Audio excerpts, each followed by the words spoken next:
നമ്മ ഭാഗാവിച്ചിനോട് വിട പറയാട്ടാ. ഭാഗാവിച്ചിന്ന് നമ്മൾ ഇറങ്ങിയാണ്. ഇനിയിപ്പോ അടുത്തത് ഏതോ ഒരു ബീച്ചിട്ട് റൂമിന്റെ ചാർജൊക്കെ ചെയ്ത് കഴിഞ്ഞ് അതെല്ലാം കൊടുത്ത് നമ്മൾ ഇവിടെ നിന്ന് ഇറങ്ങിയാട്ടാ. ഇനിയിപ്പോ അടുത്തത് വേറെ അടുത്ത ലൊക്കേഷനിലോട്ട് നമ്മൾ പോയത്. ഇത് വന്നിട്ടാ നമ്മള് ഞാൻ പറഞ്ഞില്ലേ രാവിലെ ഇസ്മയിൽ ആളാട്ടത്. പക്ഷെ നല്ല സർവീസും കാര്യങ്ങളൊക്കെ ആയിരുന്നു കേട്ടോടാ.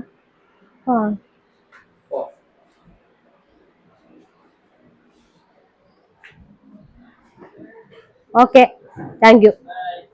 നല്ല അടിപൊളി സർവീസ് ആയിരുന്നു കേട്ടാ. അവനാണ് ഇസ്മായിൽ.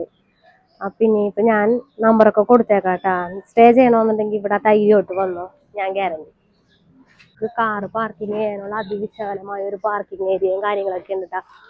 അപ്പൊ പാർക്ക് ചെയ്യാൻ എളുപ്പമാണ്. അങ്ങനെ എല്ലാം കൊണ്ടും ഭയങ്കര സൗകര്യമാണ്. ഈ ഒരു സ്ഥലത്ത് നമ്മൾ റൂം എടുക്കുകയാണെന്നുണ്ടെങ്കിൽ കാറുള്ളത് കൊണ്ട് വലിയ പ്രയാസമില്ലാണ്ട് ഇങ്ങനെ യാത്ര പോയിക്കൊണ്ടിരിക്കണത്. ഞങ്ങൾ അപരിനിഷണം നമ്മുടെ കാർ ഒക്കെ ആയിട്ട് വന്നു.